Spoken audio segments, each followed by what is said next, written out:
Үчүнчү бөлүм. Сүйүктүү бир туугандар. Силерге мен экинчи катымды жазып жатамын. Эки катымдагы эскертүүлөрүм менен силерди туура ой жүгүртүүгө чакырууга аракет кылдым.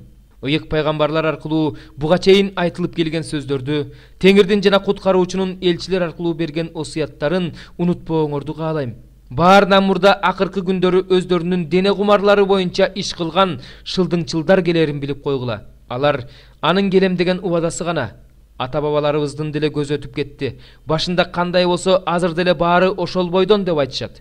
Анткени ошондой ойлогондор асман менен жердин башында эле Кудай сөзү аркылуу, суудан жана суу аркылуу жаратылганын билгилери келишпейт.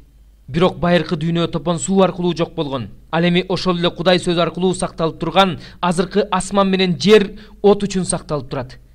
Сот боло турган күнгө, кудайсыздар жок боло турган күнгө чейин сакталат. Бирок сүйүктүү бир туугандар, Теңир алдында бир күн 1000 жылдай, 1000 жыл бир күндөй экени силерге белгилүү болсун. Кечигип жатат деп кээ бирөөлөр ойлошсо да, Теңир өзүнүн убадасын кечиктирбей аткарат. Бирок ал эч кимдин өлүшүн каалабагандыктан баардыгы тобо кылыш үчүн бизге көпкө чыдайт. Теңирдин күнү болсо ууру сыяктуу келет. Ошол күнү асман чарт-чурт этип жок болот. Табият элементтеринин баары кыйрап жок болот. Жер жана жер үстүндөгүлөрдүн баары өрттөнүп кетет. Эгерде баары ушинтип жок боло турган болсо, анда Кудайдын күнүнүн келишин каалап жана күтүп жаткан силердин жашооңор канчалык ыйык, канчалык такыба болушу керек.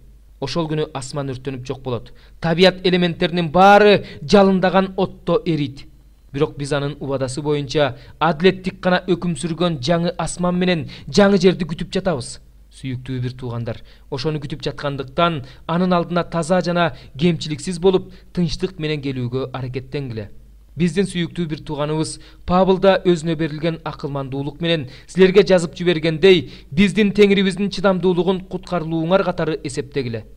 Павыл бул жөндө бардык каттарында айтат. Ошол каттарындагы кээ бир нерселерди түшүнүү кыйын, аларды түркөй, бекемделе элек адамдар башка жазууларды бурмалагандай эле өздөрүн жок кылуу үчүн бурмалашат.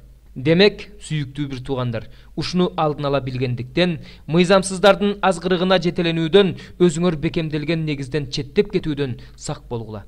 Кудайдын ырайымы астында өскүлө. Биздин Теңирибиз жана куткаруучубуз Иса Машаякты таанып билүүңөр өсө берсин. Даңк азыр жана түбөлүктөн түбөлүккө аныкы. Амин.